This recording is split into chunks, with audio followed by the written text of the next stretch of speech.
नमस्कार, स्वागत है आप सभी का UP triple S C ANM 9212 भर्ती में 8831 सभी चयनित एएनएम बहनों की ज्वाइनिंग को लेकर के आज कुछ एएनएम बहनों ने जनता दरबार में मुख्यमंत्री जी से मिलने का प्रयास किया गया।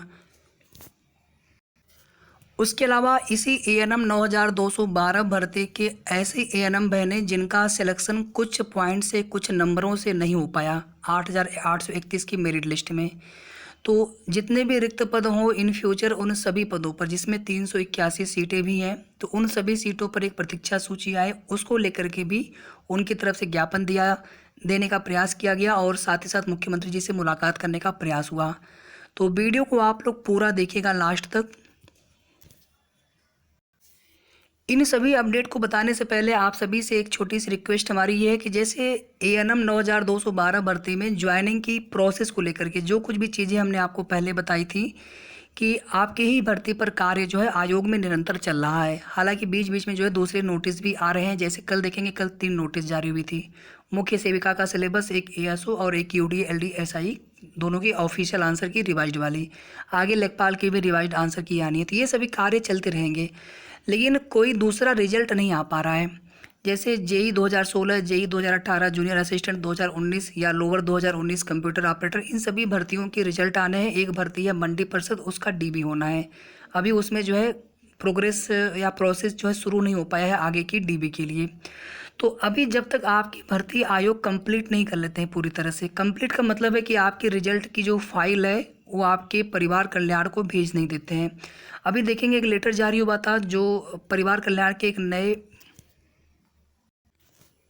नए सचिव के यहाँ पर जो नियुक्ति हुई है, आप यहाँ पर देख सकते हैं।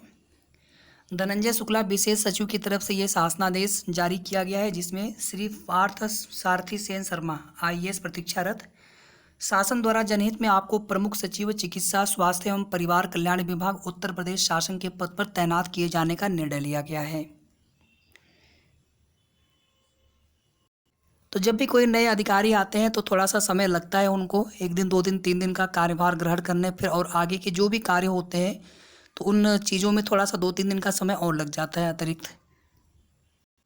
ये जो एएनएम बहनें प्रतीक्षा सूची के लिए आज गई हुई थी, उन्होंने एक यहाँ पर ज्ञापन का प्रारूप भी, लेटर भी बना रखा था कि श्रीमान माननीय मुख्यमंत्री उत्तर प्रदेश सरकार UP triple S C ANM में शेष बचे सभी पदों पर सभी वर्ग की श्रेणी के अभ्यर्थियों की दूसरी सूची जारी करने के संबंध में निवेदन है कि इस प्रकार यूपी ट्रिपल एस सी निवेदन इस प्रकार है कि यूपी ट्रिपल एस सी यानी परीक्षा परिणाम में शेष बचे पदों पर सभी वर्ग के अभ्यर्थियों की सेकंड लिस्ट जारी की जाए, जिससे सभी वर्ग के कुछ अंकों से रह गए अभ्यर्थियों को अवसर मिल सके।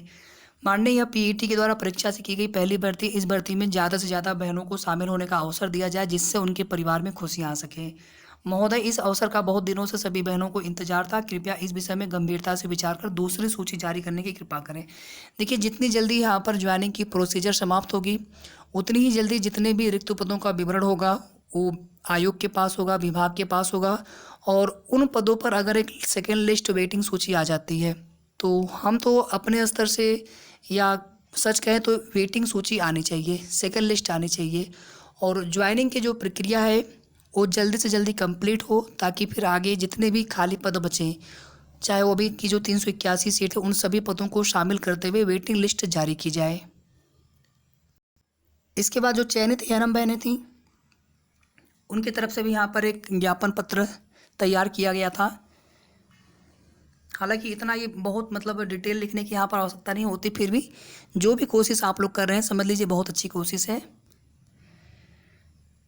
तो यहाँ पर देख सकते हैं आप सभी, पूरा मैटर आप पढ़ सकते हैं कि 100 दिन की कार्य योजना में, आपकी कार्य योजना में ये भर्ती शामिल थी। 6 अगस्त को फाइनल रिजल्ट आ चुका है और अभी तक जो है ज्वाइनिंग नहीं कराई गई है। महोदय, ये भर्ती आपके 100 दिन की कार्य योजना में भी सम्मिलित है। इसमें चयनित अधिकतर अभ्यर्थी बेरोजगार हैं।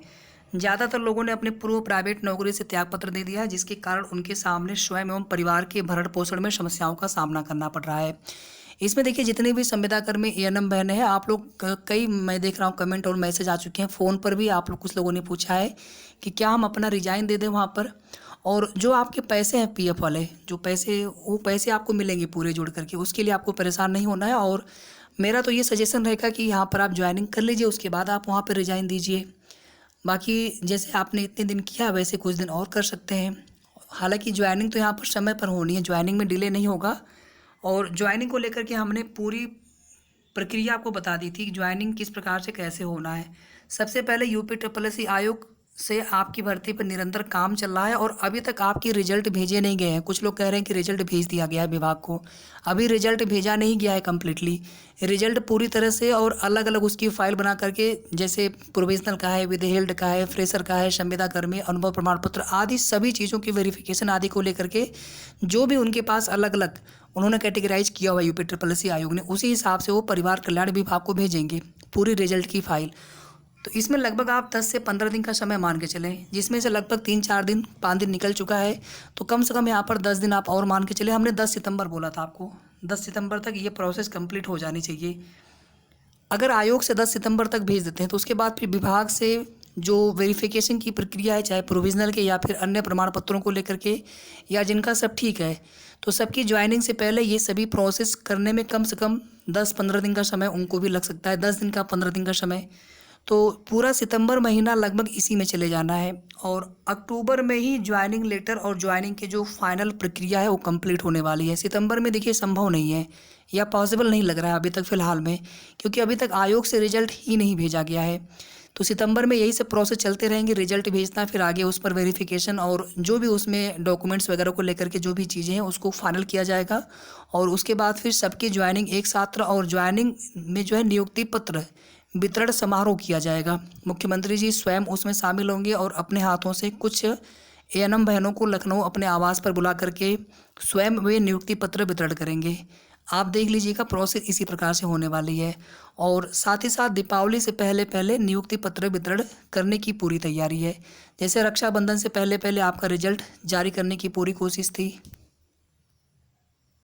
और रिजल्ट आपका आ भी गया था, फाइनल रिजल्ट। तो इसी तरह से दीपावली से पहले पहले आप सभी की ज्वाइनिंग भी हो जानी है, नियुक्ति पत्र आप सभी के हाथ में होंगे।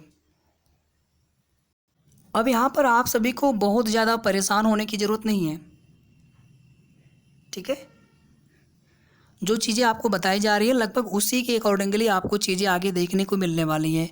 और कभी कुछ इस तरह की जो आप देखेंगे जो भ्रामक या अफवाहें भी उड़ जाती हैं कि रिजल्ट कैंसिल होने वाला है, इस तरह की चीज़ें। कमेंट में किसी ने पूछा था, हमने कहा था इस तरह के कई कमेंट आए थे, एक ही नहीं। हमने कहा था इस तरह की कोई भी चीज़ नहीं है। और अभी भी आप जा कर के देख लीजिएगा, जो कल शाम वाला वीडियो होगा उस पर कई कमेंट पड़े होंगे, 2-3 कमेंट हमने देखे थे। और रिक्त सीटों पर वेटिंग लिस्ट के लिए प्रयास अभी से चलना चाहिए, ताकि जैसे ही यहाँ पर ज्वाइनिंग की प्रोसेस कंप्लीट होती है तो उसके बाद फिर रिक्त पदों पर, खाली पदों पर वेटिंग लिस्ट जारी हो सके। अगर मुख्यमंत्री जी ने चाहा, योगी जी ने चाहा, तो ये बिल्कुल हो सकता है। और आज जनता दरबार में मुख्यमंत्री जी नहीं थे, उनकी जगह पर कोई अन्य मंत्री और साथ में जो सचिव वगैरह होते हैं, लोग होते हैं जो उनके निजी सचिव होते हैं या फिर सलाहकार सचिव होते हैं, विशेष सचिव होते हैं, तो उनमें से कोई ना कोई अधिकारी वहाँ पर अवश्य उपस्थित होते हैं। कोई राज्य मंत्री या इस तरह से कोई मंत्री भी उनके जगह पर उपस्थित होते हैं, समस्याओं को सुनते हैं और जो भी समस्याओं को लेकर के ज्ञापन वगैरह होते हैं उनको लिया भी जाता है और उस पर जो है संबंधित विभाग को आवश्यक कार्रवाई के निर्देश भी दिए जाते हैं। तो कुल मिलाकर के आज मुख्यमंत्री जी से मुलाकात नहीं हो पाई, लेकिन सभी का प्रयास अपने स्तर पर सराहनीय है।